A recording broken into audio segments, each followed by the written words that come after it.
Hello friends, welcome back to our YouTube channel next current. आज है 18 दिसंबर 2021। 18 दिसंबर 2021 के जो भी करंट अफेयर्स के इम्पोर्टेंट क्वेश्चंस होंगे उन्हें यहाँ मैं डिस्कस करूँगा और सभी क्वेश्चन से रिलेटेड आपको फैक्ट भी बताता हुआ चलूँगा। आप आज की वीडियो की PDF फाइल हमारे टेलीग्राम ग्रुप से डाउनलोड कर सकते हैं। टेलीग्राम ग्रुप का link, Facebook link, Instagram link, सभी के लिंक आपको वीडियो के डिस्क्रिप्शन में प्रोवाइड कराई गई हैं। अगर आपने अभी तक हमारे चैनल सब्सक्राइब नहीं किया है तो चैनल को सब्सक्राइब करना ना भूलें, साथ ही नोटिफिकेशन बेल को भी प्रेस करें ताकि आपको सभी वीडियो के नोटिफिकेशन मिलते रहें। तो चलिए शुरू करते हैं आज का अपना पहला क्वेश्चन। पहला क्वेश्चन है, हाल ही में केंद्र सरकार ने किस देश के साथ महाराष्ट्र में 6 परमाणु ऊर्जा रिएक्टर स्थापित करने की मंजूरी दी? तो यह मंजूरी दी है फ्रांस देश के साथ। Option A. अगर आपको वीडियो पसंद आए तो वीडियो को लाइक ज़रूर करें और डेली हम वीडियो के एंड में क्वेश्चन पूछते हैं, उस क्वेश्चन का जवाब भी आप हमें कमेंट बॉक्स में ज़रूर दें। तो यहाँ जो सहयोग किया है महाराष्ट्र में फ्रांस के साथ किया है केंद्र सरकार ने, किसके लिए? 6 परमाणु ऊर्जा रिएक्टर को स्थापित करने के लिए। तो आइए इसके बारे में जानते हैं कि जो सरकार है, सरकार ने फ्रांस के साथ तकनीकी सहयोग में 1650 मेगावाट के 6 परमाणु रिएक्टर, यानी कि हर एक परमाणु ऊर्जा रिएक्टर 1650 मेगावाट का होगा, उनको स्थापित करने के लिए महाराष्ट्र के जैतापुर में सैद्धांतिक मंजूरी दी। यह 9900 मेगावाट की कुल क्षमता के साथ इसे सबसे बड़ा परमाणु ऊर्जा उत्पादन स्थल बना देगा। वर्तमान में भारत में स्थापित परमाणु ऊर्जा क्षमता 6780 मेगावाट है। केंद्रीय मंत्री डॉक्टर जितेंद्र सिंह ने इस बात की जानकारी दी। अब ये जो समझौता हुआ, जो मंजूरी मिली, ये फ्रांस को मिली। तो आइए फ्रांस के बारे में जानते हैं। ये है फ्रांस, जिसकी राजधानी पेरिस, मुद्रा यूरो, राष्ट्रपति इमैनुअल मैक्रोन, प्रधानमंत्री जीन कास्टेक्स, और ये है फ्रांस का आपका flag.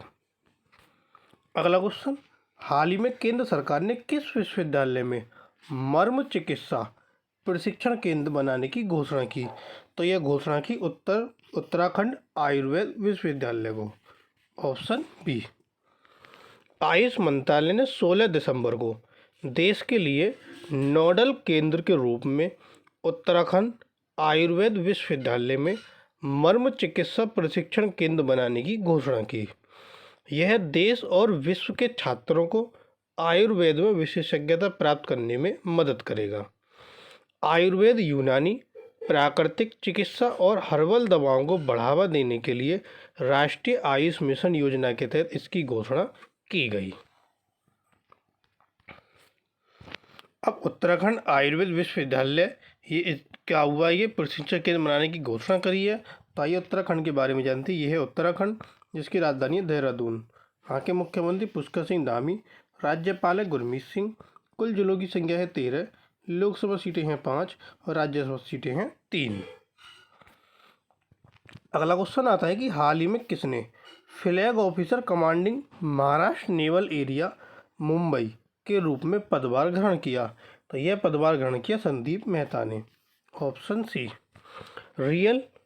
Rear admiral Sandeep Mehta ने flag officer commanding Maharashtra naval area के रूप में पदभार ग्रहण किया। वे विशिष्ट सेवा पदक के प्राप्तकर्ता हैं। उनकी महत्वपूर्ण स्टाफ नियुक्तियों में HQSNC में कमांड ऑपरेशन ऑफिसर, NAVCC के चीफ स्टाफ ऑफिसर आदि शामिल हैं। इस नियुक्ति से पहले वे रक्षा सेवा स्टाफ कॉलेज वेलिंगटन में मुख्य प्रशिक्षण थे। इसके बाद अभी हाल ही में सेना प्रमुख जनरल MM नरवणे ये चीफ ऑफ स्टाफ कमेटी के अध्यक्ष बने हैं, और जो लेफ्टिनेंट जनरल गुरवीर पाल सिंह हैं ये NCC के महानिदेशक बने। वीरेंद्र सिंह पठानिया के दिल्ली में भारतीय तटरक्षा मुख्यालय के अतिरिक्त महानिदेशक बने, और बॉर्डर सिक्योरिटी फोर्स के नए महानिदेशक पंकज कुमार सिंह बने। अगला क्वेश्चन, हाल ही में पूर्वी नौसेना कमान के चीफ ऑफ स्टाफ के रूप में किसने पदभार ग्रहण किया? तो यह पदभार ग्रहण किया संजय वात्स्यायन ने। Option D. Vice admiral Sanjay Vatsyayan ने 16 दिसंबर को पूर्वी नौसेना कमान के चीफ ऑफ स्टाफ के रूप में पद ग्रहण किया। उन्होंने फरवरी 2020 से फरवरी 2021 तक विशाखापट्टनम में पूर्वी बेड़े की कमान संभाली। वाइस एडमिरल के पद पर पदोन्नति के बाद वे चीफ ऑफ स्टाफ ENC के रूप में कार्यभार संभालने से पहले राष्ट्रीय रक्षा एकेडमी के उप कमांडेंट और मुख्य प्रशिक्षक थे। इनको राष्ट्रीय रक्षा एकेडमी, खड़गवासला रक्षा सेवा स्टाफ कॉलेज, वेलिंगटन नौसेना युद्ध कॉलेज मुंबई और राष्ट्रीय रक्षा कॉलेज नई दिल्ली के ये पूर्व छात्र हैं। अगला क्वेश्चन, हाल ही में सरकार ने इथेनॉल मिश्रित पेट्रोल पर GST को 18% से घटाकर कितने प्रतिशत कर दिया? तो यह GST कर दिया आपका 5%, ऑप्शन ए। सरकार के इथेनॉल मिश्रित पेट्रोल कार्यक्रम के तहत तेल विपणन कंपनियां इथेनॉल के साथ मिश्रित पेट्रोल को 10% तक बेचती हैं। इस कार्यक्रम को अंडमान निकोबार और लक्षद्वीप द्वीपों के संघ शासित प्रदेशों को छोड़कर पूरे भारत में विस्तारित किया गया है। यह हस्तक्षेप ऊर्जा आवश्यकताओं के लिए आयात निर्भरता को कम करने और कृषि क्षेत्र को बढ़ावा देने का प्रयास करता है। अगला क्वेश्चन, हाल ही में किस राज्य ने online inner line permit module portal launch किया? तो यह पोर्टल लॉन्च किया है नागालैंड ने, ऑप्शन बी। नागालैंड के जो मुख्यमंत्री नेफ्यू रियो, इन्होंने online inner line permit module portal launch किया। पर्यटक के लिए इनर लाइन परमिट के ऑनलाइन मुद्दे के मॉड्यूल को नवंबर 2019 में शुरू किया गया। नया मॉड्यूल अन्य श्रेणी जैसे व्यवसायियों, व्यापारियों, मजदूरों, पुजारियों, छात्रों को कवर करेगा और ऑनलाइन सेवाओं का विस्तार करेगा। इसे बंगाल ईस्टर्न फ्रंटियर रेगुलेशन 1873 के तहत लागू किया गया। इनर लाइन परमिट नागालैंड के स्वदेशी लोगों की सुरक्षा के लिए एक उपकरण है। इसी तरह के प्रावधान अरुणाचल प्रदेश, मिजोरम और मणिपुर में भी उपलब्ध हैं। अब नागालैंड ने इसको लॉन्च किया, तो नागालैंड के बारे में जानते हैं। ये है नागालैंड, जिसकी राजधानी है कोहिमा। वहाँ के मुख्यमंत्री नेफ्यू रियो, वहाँ के राज्यपाल है जगदीश मुखी। कुल जिलों की संख्या 12, लोकसभा सीटें 1 और राज्यसभा सीटें भी 1।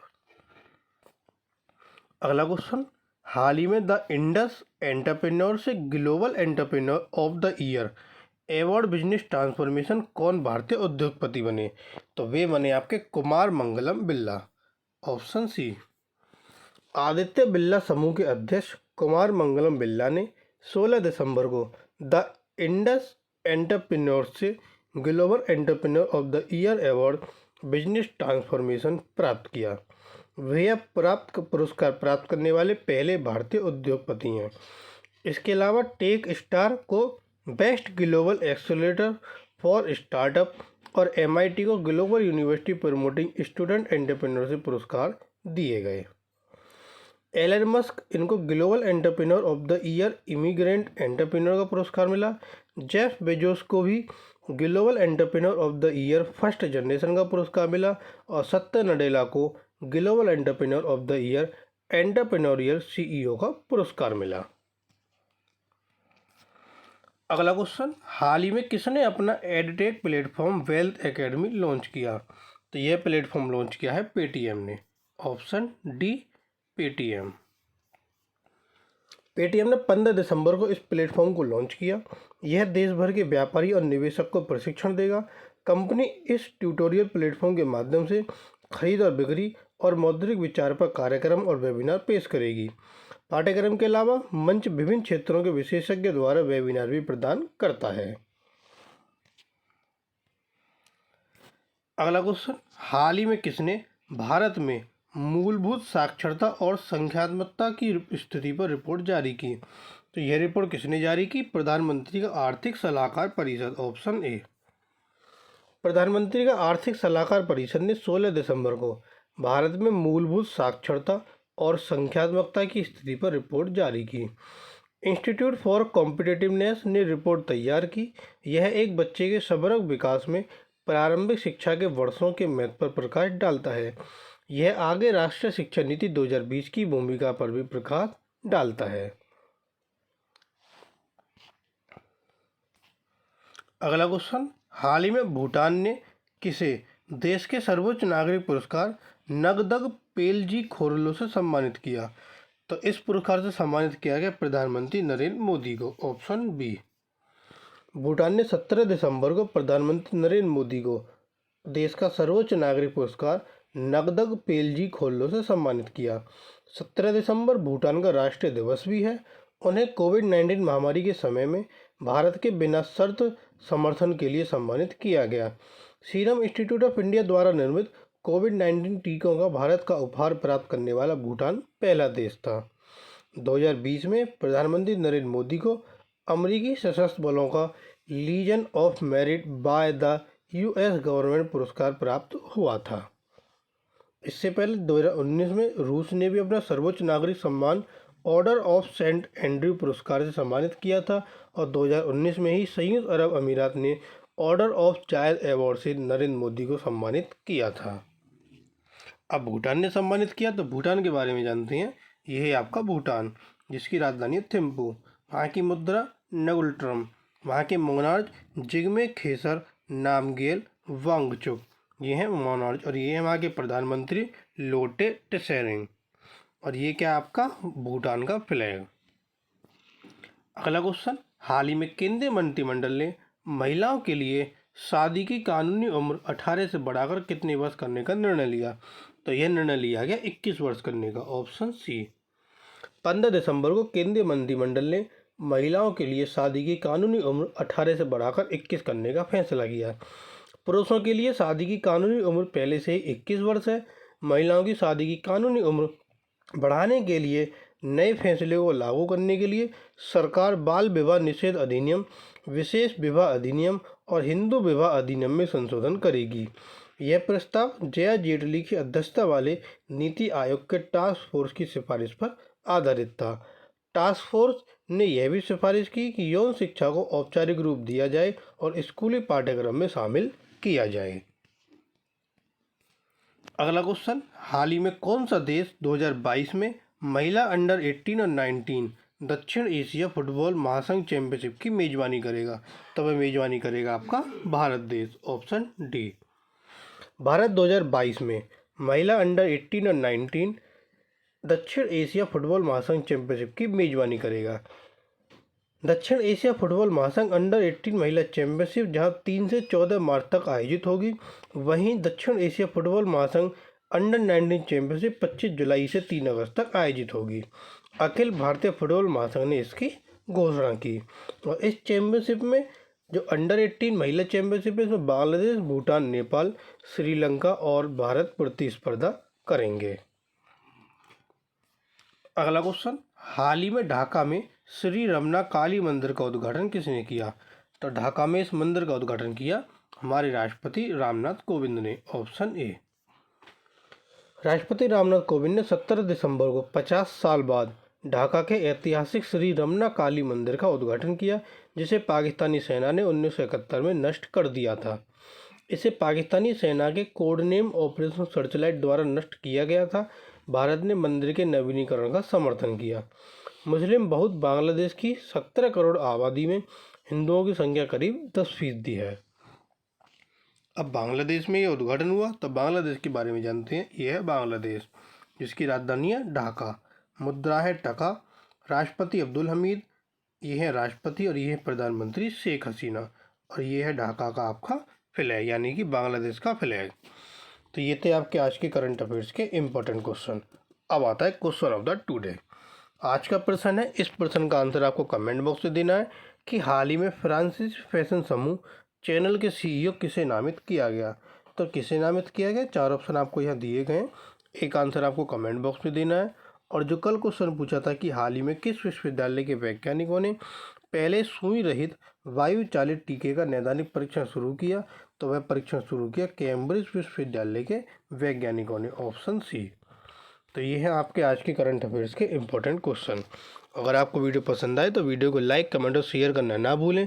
साथ ही साथ अगर आपने अभी तक चैनल सब्सक्राइब नहीं किया है, चैनल को सब्सक्राइब कर नोटिफिकेशन बेल को जरूर प्रेस करें, ताकि आपको सभी वीडियो के नोटिफिकेशन मिलते रहें। Thank you.